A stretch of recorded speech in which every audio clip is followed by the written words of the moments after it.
Hey Nachachos, how you doing?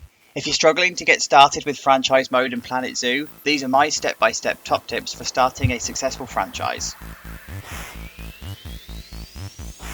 Franchise mode is far more demanding than Sandbox. You'll have to think like a business if you want to expand, rather than being able to build with no limits. So the early setup is important because your goal is to make money. This is mainly done through animal donations, entry tickets, selling things like food, drink, information, education items and souvenirs. So these tips will only set you up on how to make money so that you can concentrate on decorating your zoo later.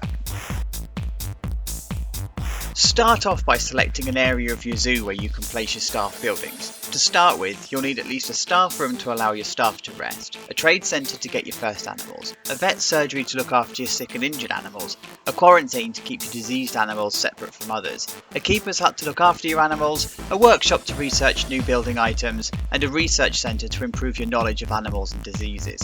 You'll also need a power source if you're building away from the main entrance. Place these together, but be aware that all staff buildings have a radius that will upset your guests. You can reduce this radius by building around them later, but for now, just make sure that they're placed far enough away that the radius does not come in contact with your paths.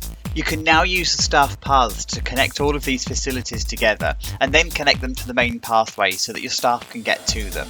And now go ahead and hire your first staff. To start with, you'll need a vet, a mechanic, a janitor, and a keeper.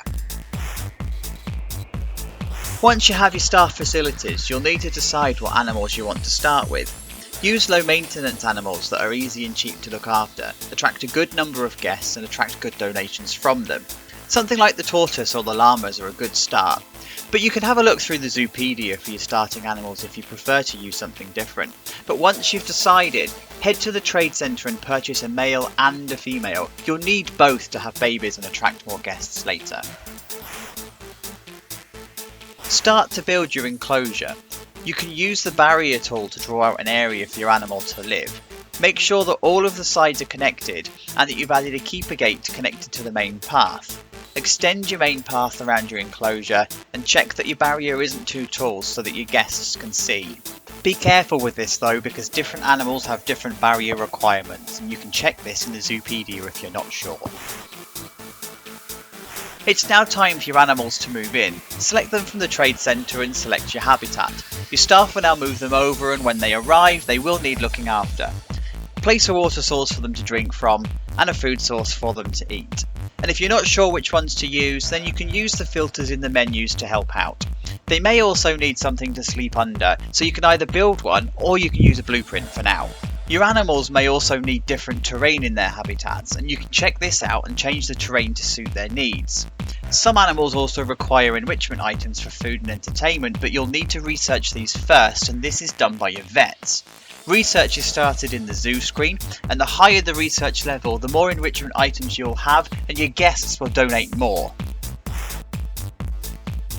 In order to accept donations, you'll need to place donation bins around your habitats. The value of these donations depends on the welfare of your animals and the education of that animal you offer your guests. You can place education screens and speakers to improve your guests' education, but these need to be powered, so make sure they are within your radius of your power generators. Your guests also need to be looked after, so it's time to place some shops and toilets. Start with food, drink, information and toilets, and you can add souvenirs later. Finally, add some additional education screens to teach your guests about non-animal facts. These are important for their happiness level later. Your park will also get very messy very quickly, so make sure you've placed bins so your janitors can do the rest. Place some benches for your guests to sit down and picnic benches for them to eat at. And that's it, you're set with the basics of running a franchise. You should now be making enough money for you to start to decorate and expand your zoo.